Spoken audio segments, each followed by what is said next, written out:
How far you want me to go back? Man, I could go all the way back. We can go Compton. childhood. You know, you call Suge Knight. I went to school with him. We're childhood friends. You know how you do the DNA, you swap them out, you send that whole thing in? Because then I find out that now I have native history, Chinamachi Indian tribe. My great-grandfather was one of the chiefs. Harriet Tubman ended up being one of my aunts. Why you in Texas? Why you in Pennsylvania? Wherever you are. To me, when people ask that, I'm so curious as to why are you even asking that question?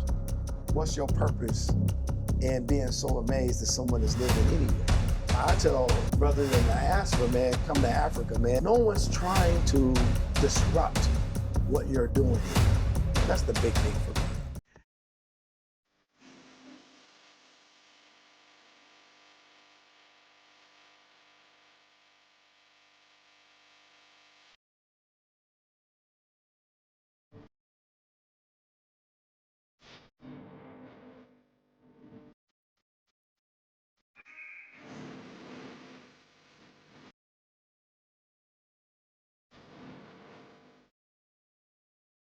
All right. Welcome back to Build Africa Now. We have a special one for you guys today. Everyone says they want to build Africa, but not too many people are willing to stay long enough to do it. All right. Today I'm speaking with a very special brother. I got a chance to meet him a couple of weeks ago. For 30 minutes, I was hooked. African American who born and raised in the United States, served in the US military, and decided it was time to make Africa home. Not only make Africa home, but invest here, create opportunities. It's just amazing. So I have the pleasure to sit with Mr. Yusuf. Yes, sir. Mr. Yusuf today. How are you? And man, I can't wait, man. I can't wait to get a taste of that steak. I hope you enjoy it. Welcome Thank you. to Thank you. Caama Steakhouse. Thank you. So today we are sitting right in his restaurant, one of his investments, Caama Steakhouse. Yes, sir. Before we even come to talk about Caama Steakhouse, I just want you to tell the viewers a little bit about yourself. Who is Mr. Yusuf and how did we get to where we are right now? Wow, man, that's a big question, right? It's a lot. Yeah, it's a lot. I don't know. I was raised in the United States, military, like you said. Actually, I'm a disabled military veteran. And I moved here. Oh, sorry. We have some food. We get VIP coming here. You get VIP treatment. Caama VIP treatment for you. And so while they're doing that, yeah, so I came here, and after I'm disabled there and here, so I deal with my issues. But other than that, I think what it got me to get here, I guess I'm jumping around a little bit, you know what I mean? Because how far you want me to go back? Man, I could go all the way back. We can go Compton. We can go Compton style. We can go back to Compton. Let's talk about Compton. So Compton. See, now you're going to make me good. All right. Even as far back as Compton, I went to Foster Elementary School. And I don't know if this brother will see this, but who you call Suge Knight? West Coast. Marion Knight. I went to school with him. Did you? And yeah, we're childhood friends. Wow. And I lived on what they call Tucker Street. On Tucker. Now Tucker, we could walk straight up the block and get to Foster Elementary School. And in those days, they had the Compton Drive-In. They had you remember monkey bars? You was a kid, they got these little bars, you get them, you could swing on them. And we used to sneak there and then you could watch the movie over the fence. You ain't got to pay for it. We used to do that kind of thing. But yeah, man, I went to school even with him. I go back, way back to Compton those days. Man, shoot 'em up days. So from there, I went to Linwood High School. We both went there. I was in band, he was in football. So I've been around. And so we end up in Africa. So what was that? So basically Compton, military, Air Force. Did you get a chance to deploy? Did you?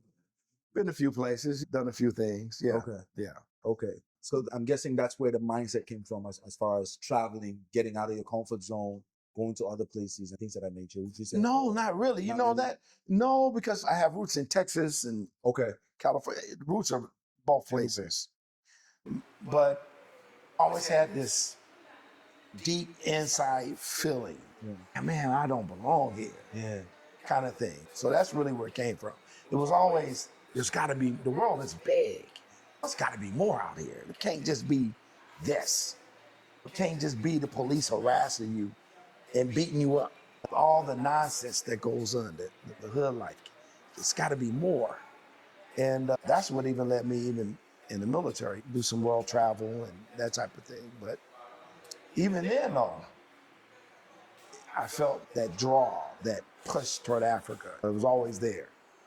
I think, I don't know, I guess it's hard to really put it into words. Like a lot of people, they're curious about, we call it Mother Africa. In those days, it was Mother Africa. And people were running around in dashikis and doing that whole thing in the U.S. So you have a curiosity toward it. Before we talk about your move here, tell us a little bit about what we have in place right now. My chef he hooked it up. So you have a nice steak there, a vegetable medley, and you have your chips here. He just wanted us to have a little bit of food. And so this is let's bring it. Should we call the chef over here? Yeah. And where's the chef at? He's hiding. He's hiding from us. Let's dig in and tell me what you think. Oh, yeah. Just what I like it. Oh, yeah. So I'm curious, man. Here's the. Thank you. Thank you. What was that moment for you where you decided, you know what? Because thinking about it is one thing, but what was that moment for you where you decided, but it's time to it's time to go. It's time to start something different. I think for me, I went through a nightmare in the U.S. I went through hell. And after I experienced, I'm not going to go into it, but I experienced a hellish nightmare. And then my father died. Now, this is in a strange relationship. Mother was the one, just bred. She was always there doing her thing. Still alive now. She's in her 90s doing her thing. Yeah. And still in California doing her thing. And when he passed, like many, I'm not gonna say all, but many black folks who are in America, typically it's a single mother house kind of situation, or at least your biological father's not there, kind of thing. And so I was curious, and we have to plan this whole funeral thing, and there's getting his affairs in order, and so it sparked my curiosity. And so I did a whole DNA thing. You know how you do the DNA, you swap them out, and you send that whole thing in? I did that. And man, all kind of stuff popped out from that. I was shocked, man. Harriet Tubman ended up being one of my aunts. Yeah. So I was shocked. What is this? And so we're digging and digging. And then I found out that all that history that I thought I knew was all wrong, completely.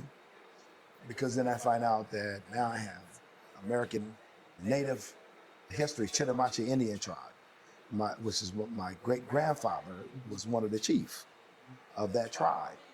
And I had uncles even living in Houston that I never met before. So it started me on a journey. And then on my mother's side, you get that from this part of Africa, I traced my DNA back to the West Coast, even here. They give you a map of where your ancestors are coming from. So mine ended up in this area. And so that really sparked me. I was like, man, I gotta go. Let me go see what's happening. So I get over here and I just stayed from there, man. And I started investing and doing my thing. I met some good people. There's some good people that came around me and a couple of bad ones. They go away pretty quick. They're everywhere. Yeah, they're everywhere. But I met some pretty good people. And even now, like this, my partner, I have business partners here, man, two beautiful hearts, two beautiful people who they do anything for their family. And they showed me love and we just all clicked. And so everything just came together. So my experience, man, I hear people talking sometimes negative about Africa, West Africa, and I don't get it. That the people are beautiful. I don't know. I haven't experienced this negativity because there's going to be problems everywhere in the world. There's good people and bad people everywhere. I don't care where you go. And so I hear this, but then I'm just baffled by it sometimes. And I'm like, what do you mean, man? I know some pretty good people that I met here, beautiful people. I get this question a lot when I moved to the Gambia 5 years ago. Like, why Gambia? You could have gone to Dakar, I get Senegal. that. You could have gone to Ghana, Yeah. Nigeria. Like, why the smallest country on mainland Africa? I get that to this. Just the other day, someone asked me that. Yeah. Why, of all the places, why Gambia?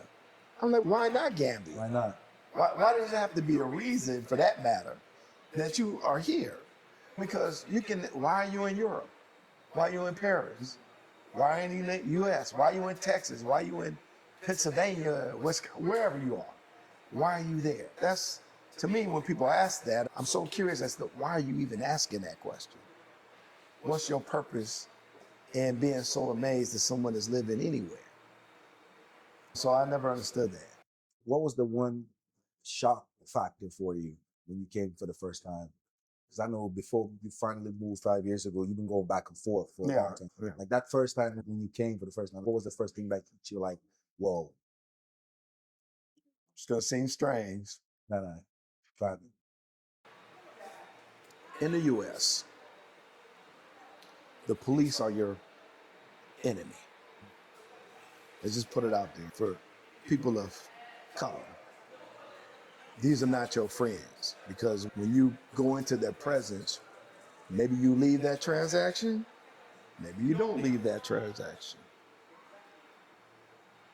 In Africa, hello, how are you? And you just shocked at, you're like, what is this? The police? Wait, where are the guns? They don't have guns. They don't need them. And they do conflict resolution. I can't tell you how many times I've seen something happening, just happen by, something that's going on, and they just resolve it. Like conflict resolution. You don't see that in the West. Conflict resolution is, I'm gonna pull my gun, beat you up, drag you out your car, handcuff you, put you through the system, and then if you get through the system, then it's not what people think. They'll stick you in there and you make a deal with us. If you take this deal, you'll get 1 year. But if you go to court, we're gonna give you 20, and most people take the deal because they don't have the resources to fight that system. It's not like that over here. It's not. You can thrive. No one is trying to put their foot on the back of your neck when you make a move. That's the big difference. You have to, like all business, right? You got to navigate. You have to know how to navigate people, but that's everywhere you go on the planet. You're going to have to navigate individuals and people. Not everybody's good. Not everyone is bad. So you have to be able to navigate that. And at least here you have the opportunity to do it. No one's going to give you anything and hand you a golden platter full of gold. That's just a silly thought process. But if you have some skill, some business knowledge about yourself, you can do it here. That's the thing. And it's based on what you can do. It's not, let me hold you down. Let me destroy what you're building. I tell brothers in the diaspora, man, come to Africa, man. No one's trying to disrupt what you're doing here. And that's the big thing for me. You're able to do it. And I don't know where else to say that, man. That's just my experience. That's mine too. Yeah. That's mine too. You do have instances where you have, a lot of people talk about corruption, right? People talk about no roads, no electricity, all of that stuff. I just want to hear from your perspective. Man, I'm from here, man, you opening up a whole bunch of problems right now, right? And then being here, how are you able to navigate your way through all of those puddles? Right. There's an adjustment for everything. Like, for instance, when I was in Japan, I didn't expect the Japanese culture to lean and bend to my every whim. You have to acclimate yourself into that society. They have a way of doing things. So it wasn't the same as it was in the U.S. So when you turn to global travel, you do your research and you understand that the cultures are different everywhere. So I think it's the wrong mindset to go somewhere that it's not like America. Yeah. You're absolutely right, because it's not America. And if you expect that, then you're going to be opening yourself up for a lot of disappointment when you do that. But the roads, and like when I first got here, OIC wasn't here. It was rough, bro. You driving, and boom, boom, boom. That's just what it is. But the country's progression. It's got the roads now. They're paving everything. Buildings are going up. And it's the place to be. Because I'm going to reference the U.S. a lot. I've lived all over, but I'm just going to reference it. You ever been to Los Angeles? Yes. Imagine going to Los Angeles before it was built up. Imagine that. Imagine if you was downtown LA. There's no big skyscrapers, there's no big buildings. It's just coming along. Now imagine if you could start a business then. Imagine that. And then what it is today. That's Africa. It's a growing emergency. Now, not emergency, but one of the things that some of my family members, I'm not going to get in there. I'm not going to put them on blast. Right? I'm not going to talk about them. But I was hearing crazy stuff. You ever see that kid with the fly on his, you ever see that one? They used to show us the picture of it. It's distended belly, and they got the fly on him. The A for Africa kind of stuff. And they were shocked, man. When I get to Africa, man, I'm like, man, they got, everything's here. They got nightclubs, paved roads, beaches, resorts, alcohol, the same stuff you have there, you have here. But there's more opportunity. I always tell people, I say, you know what? Don't be complicated. What if you could start a light bulb company? LED light bulb company. It's not one here. So you can start that. But you can't do it in the US. There's no way. To do a place like this, there's absolutely no way, unless you have millions to do that. Of course you have investment here, but it's not on the scale that you need in the West. It's just not. So you can make it happen here. If you have a good heart, I think good people will come around you. That's really what it's about. I met you. You're a good brother. I'm just saying, right? That's how it works. Yeah. You attract that energy that you're putting out there. And if you're always looking for the scam, it'll find you. It'll find you. Yeah, absolutely. Because it's everywhere. Not just here, it's in the States too, Europe, everywhere. I don't know. The narrative, not to get controversial or anything, but there's this narrative that Africans and African Americans can't get along, or we don't like each other, or things like that. What's been your experience since living on the continent? All my friends are Africans. You know, we hang out. I got buddies. Yeah. I got great friends in Africa. Matter of fact, they know how to be friends. That's a deep statement. In America, you have superficial friends. I'm going to crack this one. We started on this is about to go down, so I'm going to refresh you. So you have the superficial friends in the U.S. Why everything's okay, you okay. But you let something happen, then they run like flies. They just desert you. I don't find that to be the case here. Why do you think that is? Is it the system? Is it? I think so. Yeah. Yeah. Culture. Because here, brothers are just, when they say family, they mean it. You walk down the street and youngsters would say, uncle.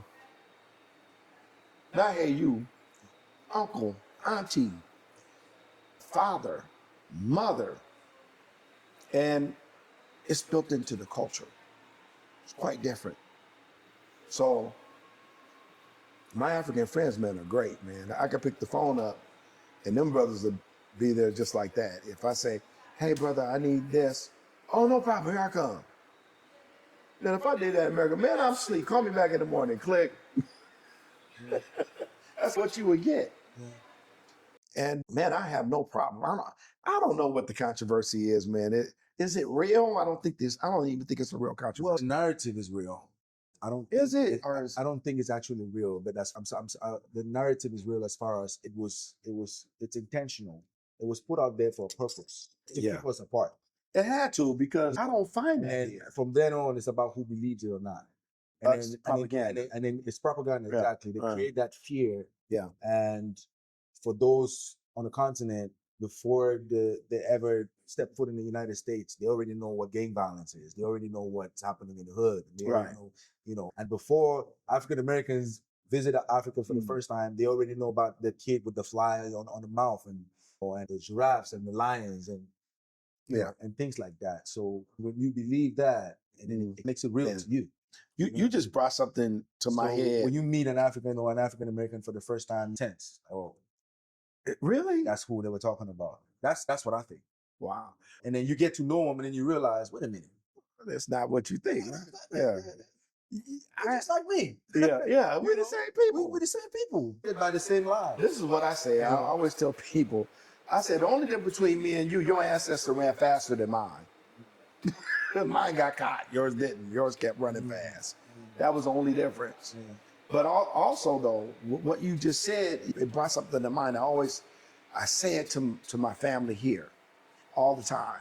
When I see young brothers walking, they sagging, start shaking my head and I go, man, they don't even know where that came from. They don't know the origins of that behavior. And they don't know the origins that was put out in the media on purpose. Because you know what?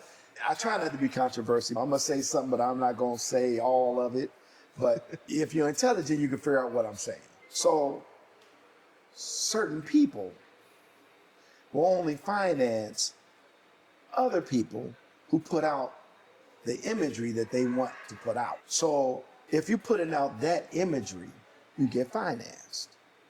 And so that puts it in popular culture that this is the African American look, the sagging and all of that. Man, no. I came up with a mother working, God knows how many hours that woman worked. Hard. The African American fathers, I hate to use that term, but I'm gonna use it. No, I'm not. Indigenous black people in America who worked hard all around me. None of them looked like that. None. And then all of a sudden, okay, I'm trying to clean it up. I want to say you got your ass hanging out. I'm going to just say what It's you too, man. all of a sudden you got your ass hanging out. Your ass hanging out, and that's the thing. So I'm like, man, wait a minute.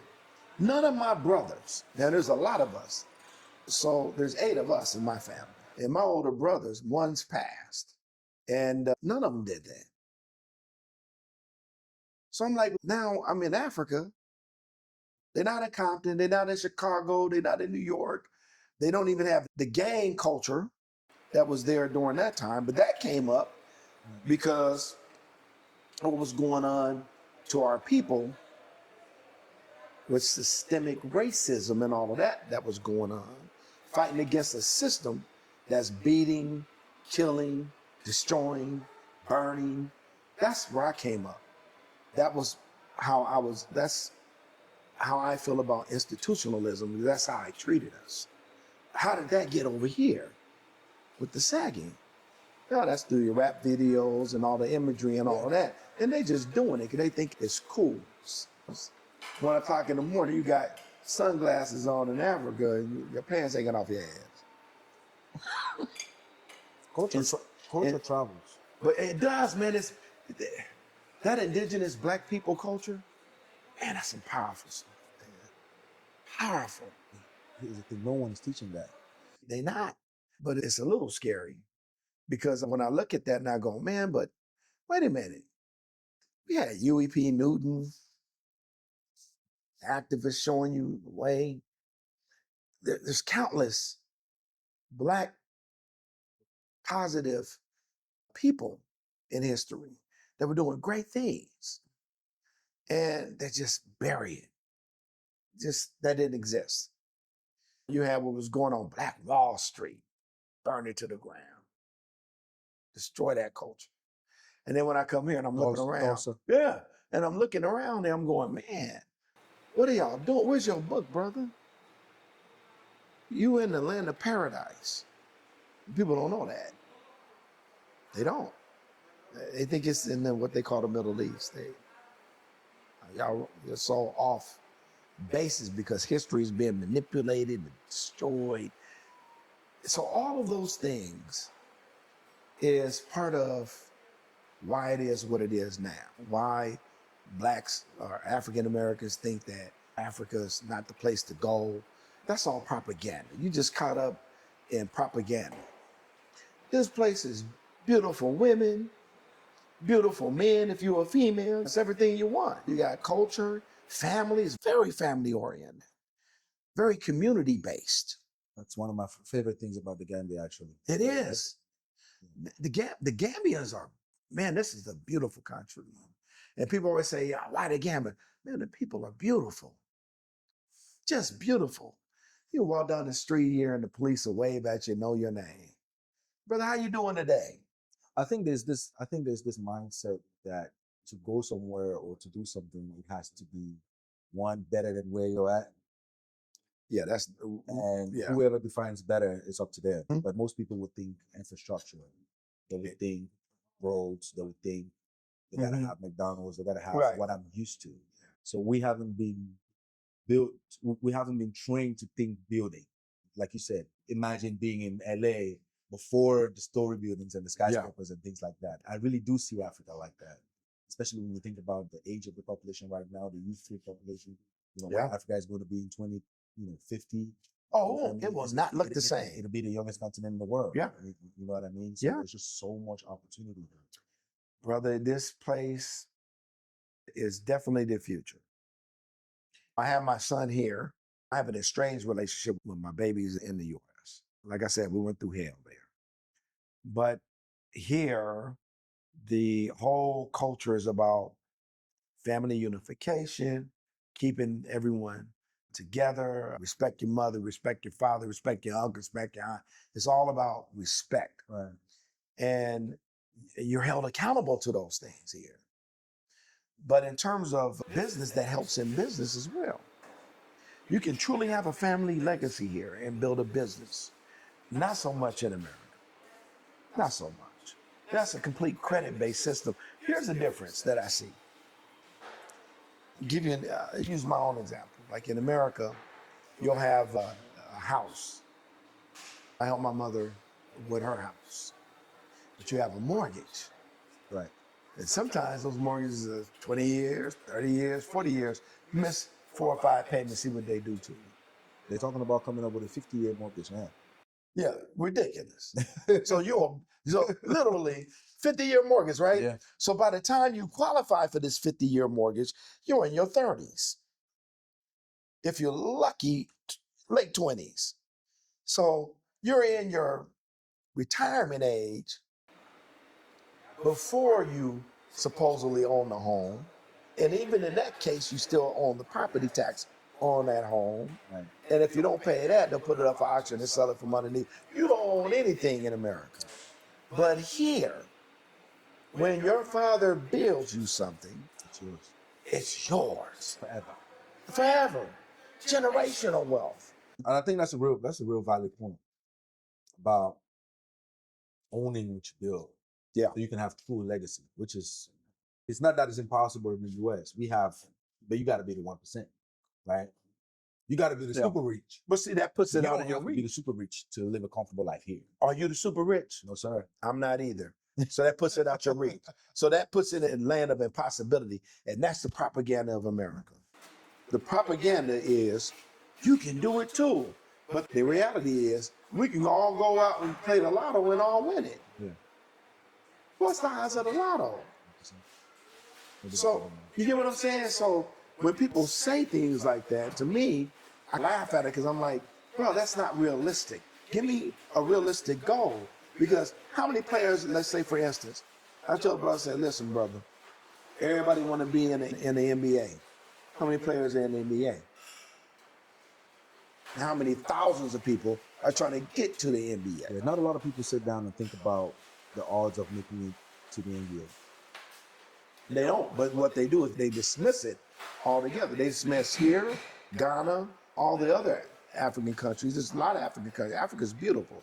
But what people do is they discourage you from doing it.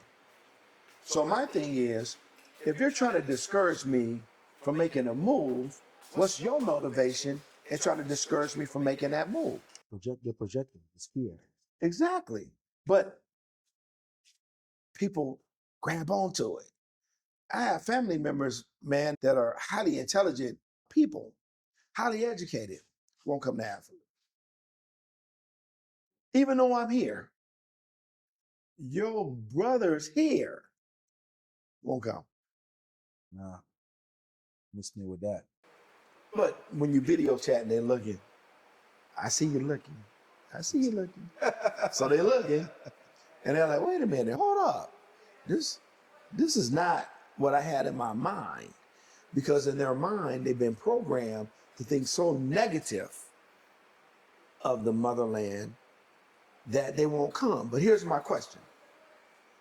If Africa is such, we had somebody say something, I'm not going to say who it was, but he said something negative about Africa. Then why are you here? Why are you interested in its resources and its wealth and what it could produce? Why are you so enamored by that if it's a cesspool of nothing? Why? And the answer is real simple. If I don't put my foot on you and destroy you and keep you down, then I can't extort your resources anymore so that I can live my fabulous life. So if you demand proper pay for proper services or proper pay for proper resources, then now you're demanding your human rights. You know, in order for me to sit as a king in my castle, I got to destroy you. That's the philosophy that they use. I have to destroy and keep my foot on you so that you don't rise above your station. I got to keep you in your place. Everyone has a ceiling. You see what I mean? Yeah. So that's what's going on in the world. That's why they're all here. And if you don't like Africa, then stay out. Stay out. But if you're going to do business in Africa, be fair. That's all. As far as I see, that's all everyone's asking. Be fair. That's all. Treat me fair, I'll treat you fair. Okay, fine. But that's not what happens here. People want to extort, use, abuse, and do everything in their power to keep things at a level to where the resources can be extracted out of it. And that's what you have happening here. And so if I'm going to do that, I have to make everybody believe you're less than human. If I could convince you, that's how they did slavery. If I could convince you, right, there's a pope that signed off the paperwork on that one. Yeah, let me convince you that these are animals, human beings. We don't talk about any of this. We don't want to talk about the slave trade and how the millions upon who knows how many were killed during that whole thing. Who knows? And we want to talk about systemic racism and all this. If you want to talk about what's happening to Africa, it's systemic racism. That's all. It's simple. Keep the people down, extract the resources so that you can be above them and you can just do what you want. You can build your nice, fancy car. You can have your gold, your diamonds, all your rubies, your copper, whatever it is, whatever resource. It's all here, but we don't want you to have any growth from that. We just give you a little. The master wants to give you the scraps. And if you get the scraps, then you're happy. Yes, a master, sir. I'm so happy. She got the scrap. And that's true of people who are starving. Now, if you understand what I'm saying metaphorically, you can extrapolate that to knowledge and everything else. Because if you look at the world's inventions, who actually invented a majority of things that we use and we take for granted? These are people of color. From refrigeration to the train. I look at people and I laugh at our own people and I go, man, come on. We invented the world. And you want to tell me you don't want to come to Africa and invest? For what? In my case, I ended up in hospitality. That's fine. I had some skill levels and I put it to work and it worked for me. We have this place, the Caama Steakhouse, and then we also have the butcher shop, Gambia. I was making sausages and all of that there. And we do modernized butchery services here. But you can do anything here. Look at what you're doing. Media. I don't put you on blast, say what else you own, but you're doing a few things and anybody can do it. You just got to come here and have a plan and get with some good brothers. That's the thing. You got to get with good people. Network. Yeah. You got to network with good people. You also said something that I thought it flew over some heads, but you mentioned skill set. Yeah. Because I think that's real important. Oh, yeah. What would you say about, there's a brother in Compton right now watching this, and he's thinking, you know what, I want to make that. What do you say to that brother as far as how to prepare for something like this? Honestly, if you're going to make an international move, then you have to have some sort of residual income, some basis and foundation that you're using to support yourself. You can't come here and think, I'm going to come here with $5,000 and I'm okay. No, that's not true. That's a lot. What do you have? Now, are you coming over with a business? Did you save some money and you're bringing over material that you're going to resell or whatever it is that you're going to do? You have to have some basis that supports you while you're trying to do it. Like Gambia, the Sausage King company, I've been running that company for, we're 2-3 years running now. We butcher, we grab animals, we butcher in cow, pork, we do everything there. But that's a cash-intensive business.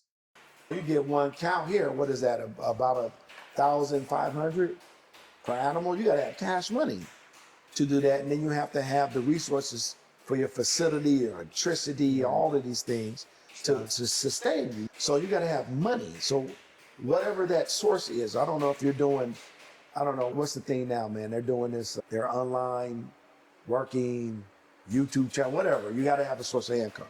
So you can't just come here and say, I got 5,000, I'm gonna live like a king. No.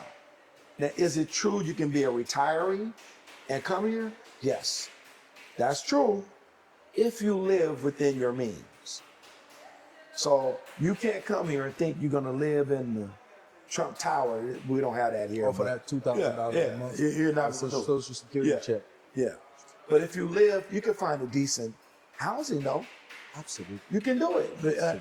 But you don't have a budget. It's the same as you do in the U.S., but your money goes further here. I'll say that. But that's changing with the economy and all that. Yeah, the dollar's getting weaker in the world. So your buying power has dropped tremendously over the last few years. When I first got here, I think I could buy those days, what is a crate of eggs, what, 30, what is in a crate? That little eggshell.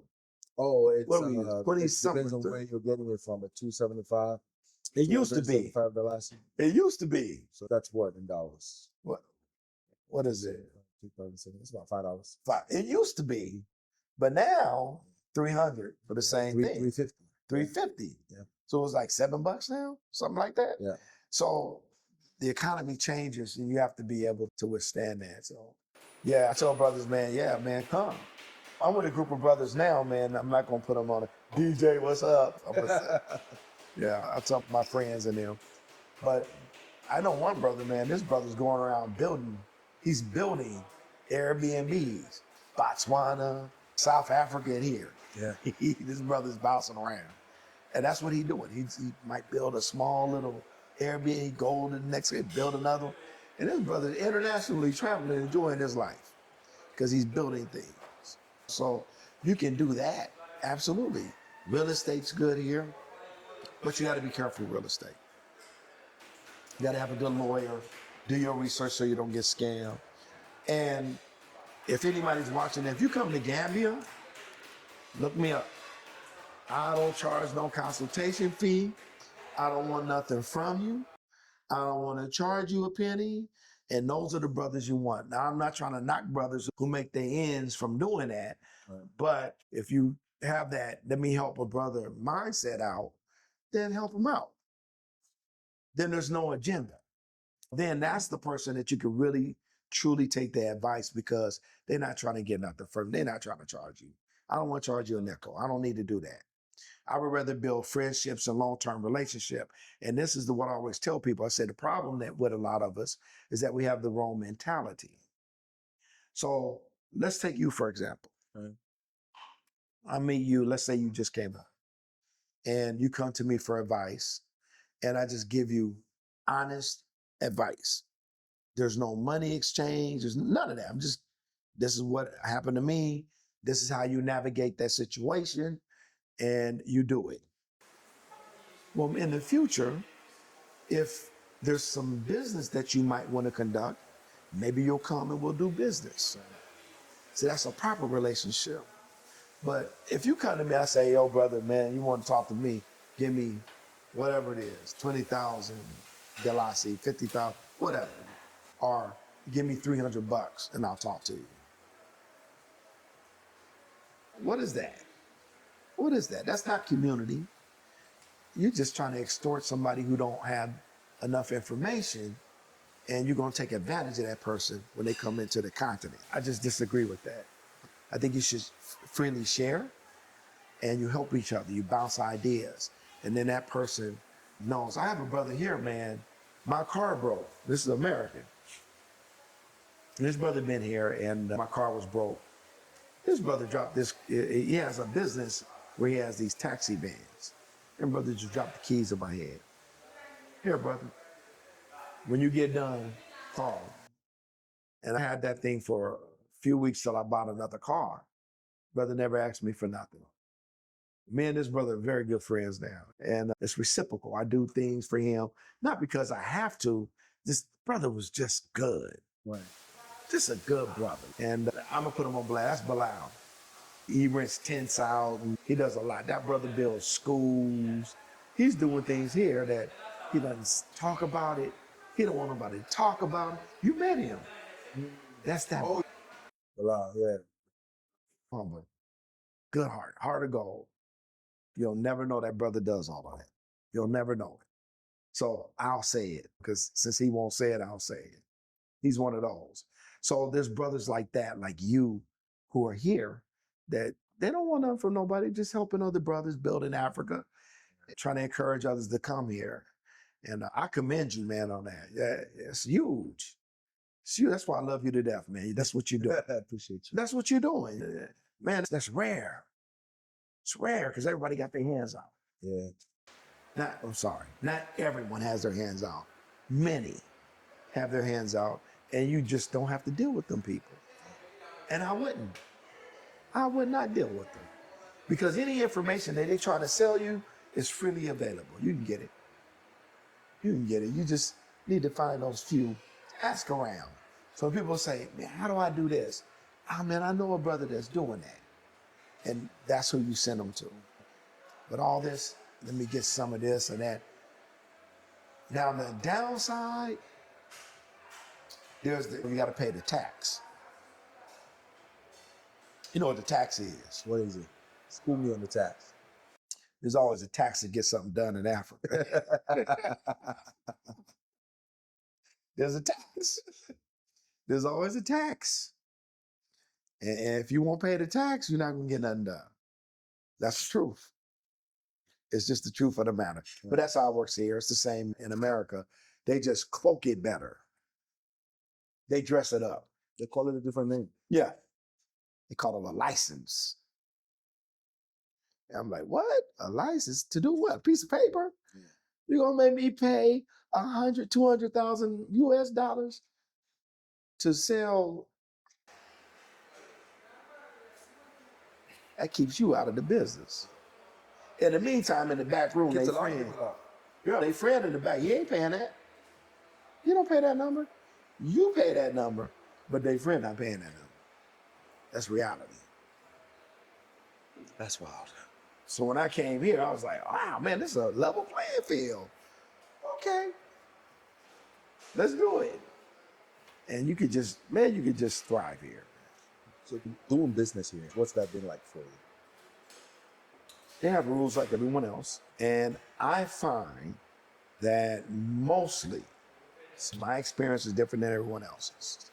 If you are straightforward and you want to comply with whatever it is that they're trying to tell you, I find in Gambia they're very helpful. They will help you to navigate it. That's been my experience. I hear all these other things, and I tell people, I said, man, but you're gonna have those who do the other stuff. But for the most part, they're very helpful. Yeah. Very helpful. And they want you to succeed because you create jobs. You create economic growth. So why wouldn't I want you here? Of course I want you here. You're here to provide what's needed in the country. And the very last thing, I can't speak for the government, but I would assume the very last thing that anybody would want is to run investment away. They want to attract it. They spend a lot of money to attract investment into the country.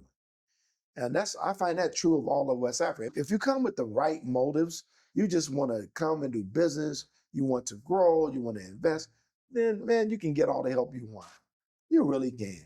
And then, like my business partners, man, just beautiful hearts, man. I can't say enough about these two. Just beautiful hearts. And man, I can't find that in America. There's always the let me get you, the get you factor. You always got to be careful with that. Is you think you're doing something, but there's a clause. There's the clause hidden on page 37 that you didn't know about. That you don't get to read. No, yeah, you didn't read that part. You glanced it. You glanced it. They hit you with the offer first. Yeah, of course. And it's too good for you to... Can't pass it up. 37 ain't nothing. You go right by it. But then 2 years later, when you're making that money, you go, wait a minute. But I put this in there, yeah, but clause 37. And they show you the door out the other end. But here, things are really simplified. It's like business is business. You got to take care of your own interests. But man, the main thing here, though, I think is get with people with good hearts. Yeah. Network is really important. Yeah. Get with people that understand the terrain, understand the ecosystem. Yeah. Don't come here and try to create another Compton. Yeah. No, yeah, that ain't happening. No. Scratch Compton out. Yeah. Get in the community and be a part of it. I'm still eating this steak while we're talking, girl. Oh, yeah. It's still good. It's cold, but it's still good. Yeah, it's good. Yeah. But what I find interesting, though, when I talk to a lot of people about this stuff, they don't want to believe what I'm saying. I think stories like yours are so important because on this platform, we believe that the diaspora is going to play a huge role in where we're trying to get to as Africans. Absolutely. On this continent. Absolutely. And that's all of us.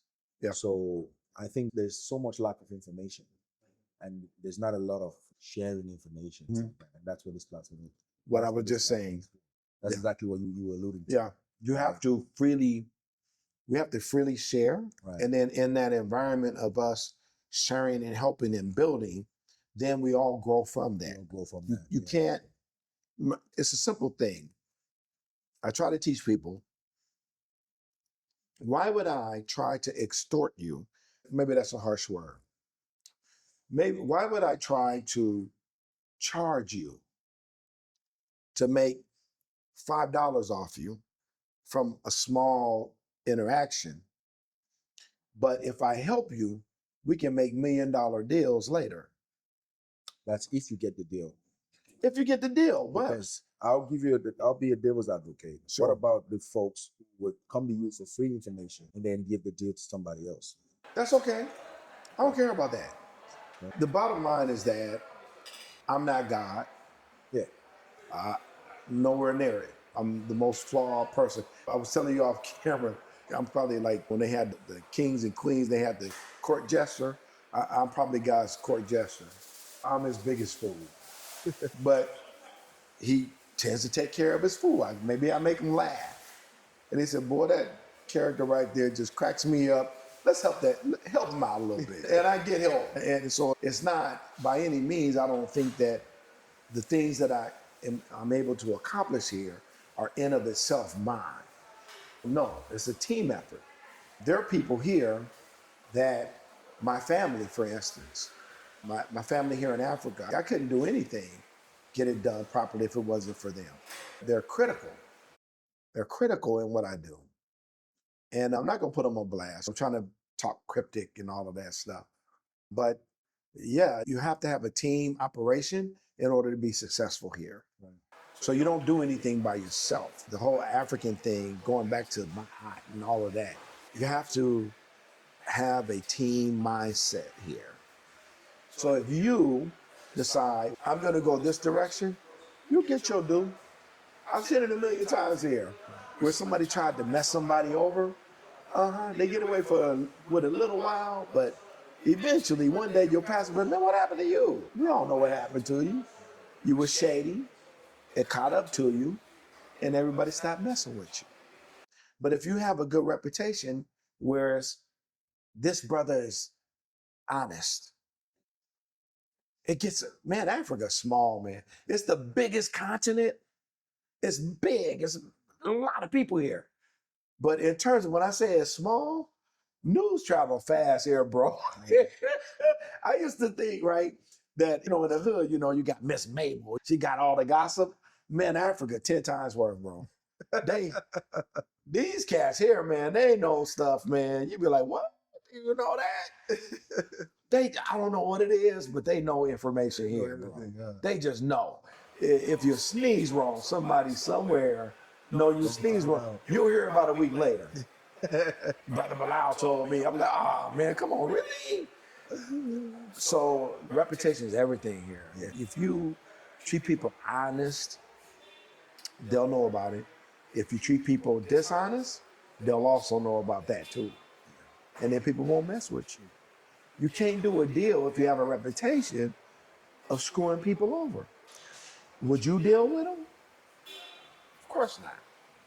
So that's important here. It travels fast, man. I don't know. There's no way to emphasize that. Because small things. Honesty, integrity. That's everything in Africa. Everything. You owe somebody, you pay them. If everybody knows, you will pay. Yeah. Don't get me wrong, I've had controversial things pop up, but I just pay them, whether I owe you or not. Here. That also builds reputation. Yeah.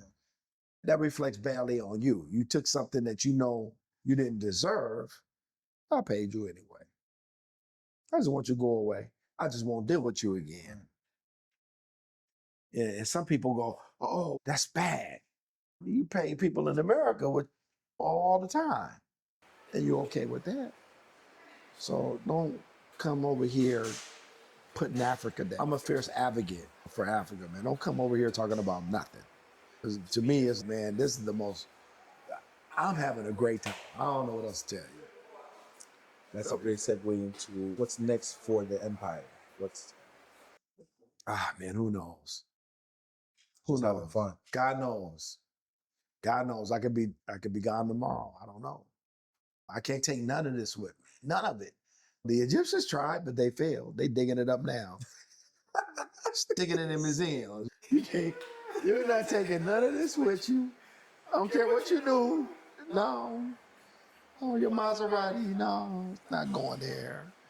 Your Maybach, no, bro, no. It's not going in the grave. That's the great equalizer. Our mortality is the great equalizes us. I'm no greater than, here, like they have a job position, cleaner. No, in the U.S. it would be janitor. Right. So to me, I always tell my staff that the janitor is even more important than the CEO, than me. First thing they see when they walk in, place is clean or not. So what's more important, that first impression or me? I'm the ugly guy they stick in the corner. Just shut up, boss. Go sit in the corner somewhere. Don't say too much. Don't let the boss talk too much. But the cleaner man is the most important person. Yeah, man, all of that stuff is my philosophy, man. Am I talking too much? Nah, you good, man. Dude, this is perfect. Final before we end it, I want you to look right into that camera, your camera right there. And I want you to talk That's my to- camera? That's your camera. Okay. What I'm That's supposed your to camera. say? And I just want you to talk to anyone that's thinking about it, or thinking about visiting, or investing, but they're scared. I want you to talk to them, because it's real. Is you crazy? No. Man, just come. You have put your fear aside. You have to put your fear aside and just come check it out for yourself. There's nothing wrong with taking a trip. You come over and you check out the lay of the land. Start small. Start small. Check out the lay of the land. Come for a week, check it out. Okay, I see what's happening. Look me up. Yeah, I ain't gonna put my number on YouTube where everybody be calling me. No, you look up Caama Steakhouse. Come on over, say hello. Go over to Gambia, the Sausage King Company. Say hello. I'm either here or I'm there. No problem. And I'll talk to you and give you a serious layout of the land, and I won't charge you anything. The Sausage King. All right. I appreciate you coming by. It's been an absolute pleasure sitting down, chopping with you, man, and learning a lot from you. I think you're a brother with a lot of depth, a lot of information. You think so? Man, this is our second time sitting Man, I down. don't think so, but you think so. So it's all right with me. Imagine we had the camera turned on the last time we sat down. Oh, yeah. that Then would've gone viral. YouTube will blow up. Okay, wait. I'm being nice right now. I'm tapping back a whole lot of stuff that's built up inside. TV version. Is that? Yeah, this is the PC version. PC version, exactly. Yeah, because if y'all know me, I'm very ghetto. I'm being very nice right now. Yeah. Oh, man. You know how hard it was to sit here and talk to you and not say other stuff? And be conscious of the camera. Yeah. That's probably what it is. Yeah. I'm still learning, man. I'm new to this. I'm still learning. You're doing a great job Yeah, for somebody I'm that's still learning, brother. Still learning. You're learning what? I've been on YouTube a couple months. Is that right? Yeah. You would not know it. Yeah. You would not know it.